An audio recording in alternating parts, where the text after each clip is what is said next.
everyone. Thanks so much for joining my session today. So first things first, it is absolutely amazing to be here at this year's Festival of the Girl, and happy International Women's Day to all of you lovely people watching. So I am Hope Virgo, and I am a mental health campaigner and an author. I wrote a book called Stand Tall Little Girl, and I campaign on issues around eating disorders predominantly, so looking at mental health, looking at issues around our well-being. And so today I'm going to take a little bit of time just to talk to you a little bit about my personal experience of living in recovery from an eating disorder. I'm also going to talk to you a little bit about how we manage our own well-being as well, particularly at the moment when I'm sure a lot of you have been feeling so many different emotions over the last couple of months and year.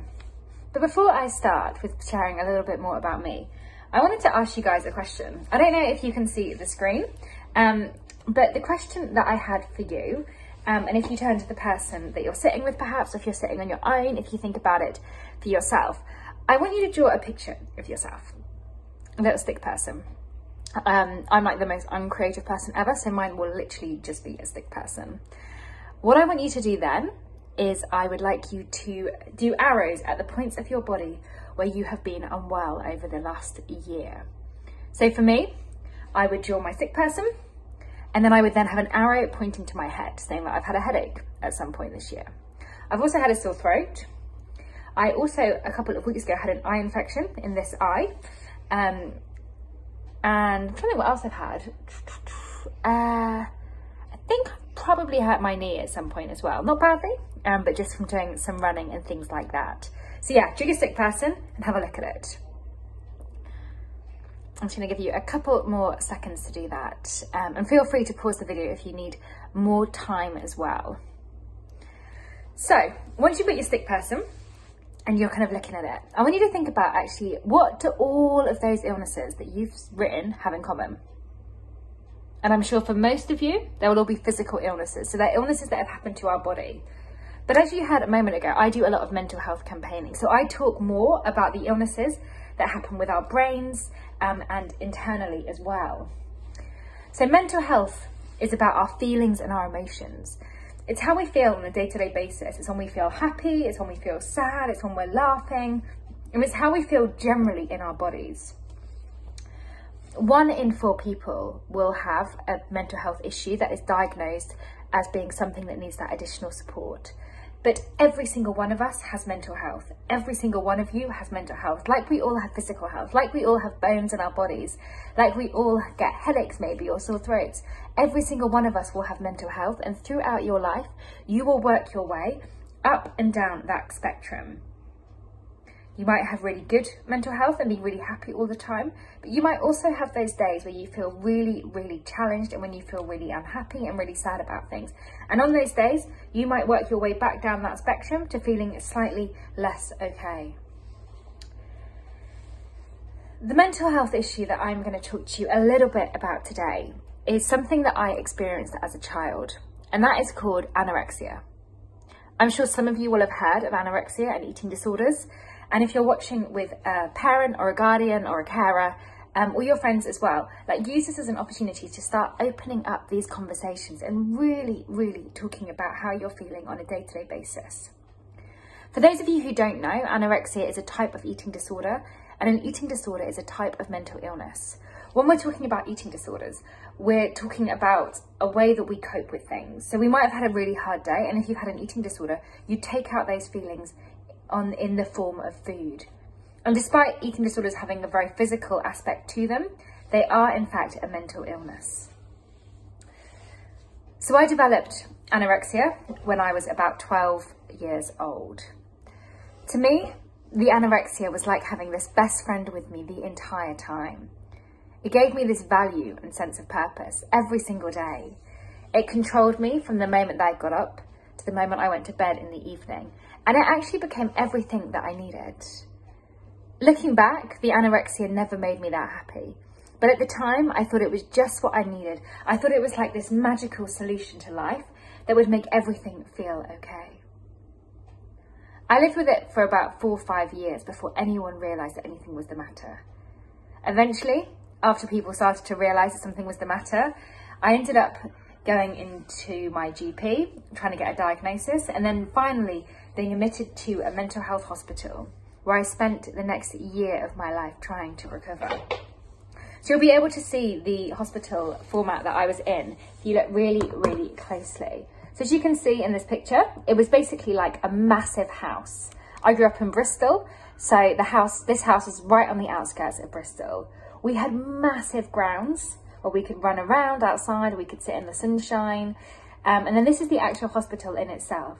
And within this hospital, there were obviously beds. There was a lot of therapy rooms, so a space to talk about your feelings and your emotions. We had a clinical room at one end where you'd have blood tests done and things like that. I was never a fan of the blood test. I don't know if anyone else can relate to that as well. When I went into hospital, I gradually began to talk about my feelings and my emotions, but it was something that I'd kept secret for so long. I don't know if you're sitting there today watching this and maybe you've got stuff going on in your own life. Maybe you feel sad a lot of the time, or maybe you feel anxious or worried. And it's okay if you're feeling like that. Like, that's totally fine. And it's normal to feel sad. It's normal to feel anxious and worried. But if you are kind of not feeling able to talk about things, that's when it's really, really important when you actually try and find someone that you can talk to, someone that you can offload on, someone that you can have that really honest conversation with. For me, I'd kept all of that stuff completely secret before I went into hospital. And it meant that when I went into hospital, I suddenly had to start really processing things and talking about things in so much more depth. So I spent a year in hospital, was discharged, which means I was let out of hospital, and I basically just had to go and live my life again. So I went to uni, I got a job, did all of that stuff that I wanted to do. But for me, my recovery is something that's ongoing. I'm not fully recovered. I just know how to manage it. I know how to manage my well-being on a day-to-day basis. I know what to do to stay well. And this is something that I want all of us to think about. I want all of us to take a little bit of a step back now and think about actually what we do to manage our well-being. So for me, it's things like I exercise. Does anyone else like exercising?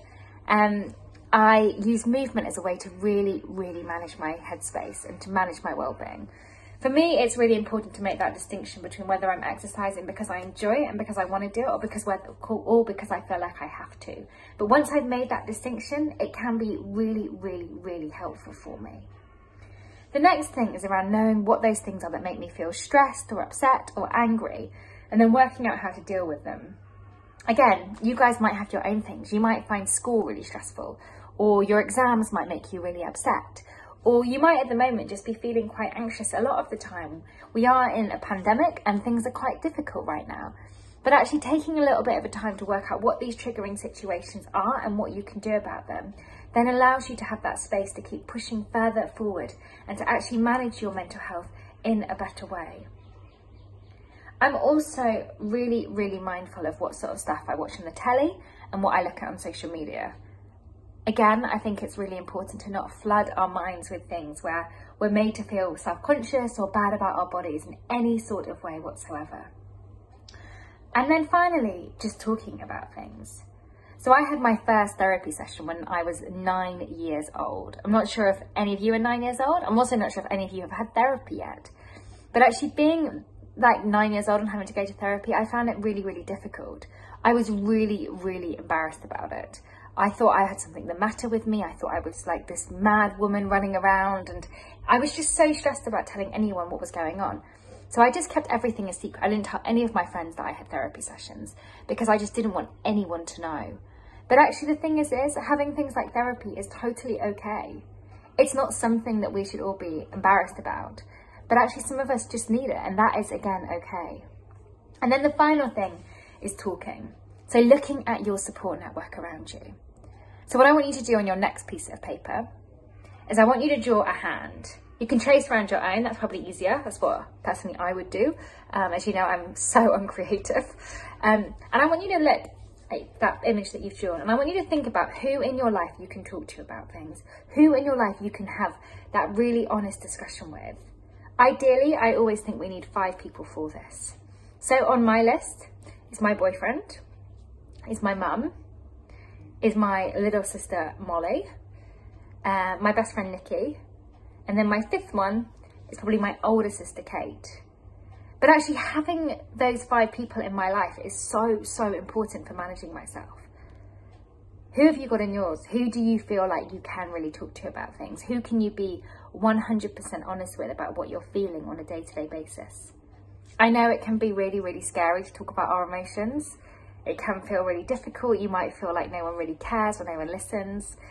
But actually, those people that you've got in your life really, really care about you, and they will want you to tell you what is going on. So once you've done that and you've created your 5 people, I then want you to think about, what do you do when you're having a bad mental health day? What do you do when you're having one of those days when you feel really sad? So I shared mine. Mine were things like movement for enjoyment, talking, really, really important. And another thing that I do is actually journaling. So I do a lot of writing when I'm having those days, which I find things a little bit harder. And what I want you to do now is I want you to make a list of 3 things that you will do on your next day when you're finding things a little bit challenging.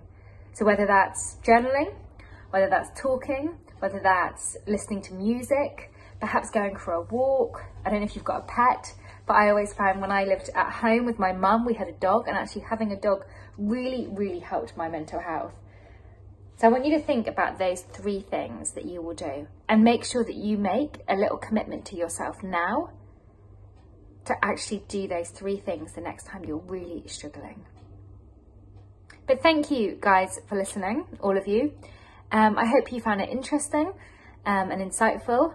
And if you have had anything that's come up for you at all today, do definitely find a carer or a guardian or one of your parents or friends to talk to about it.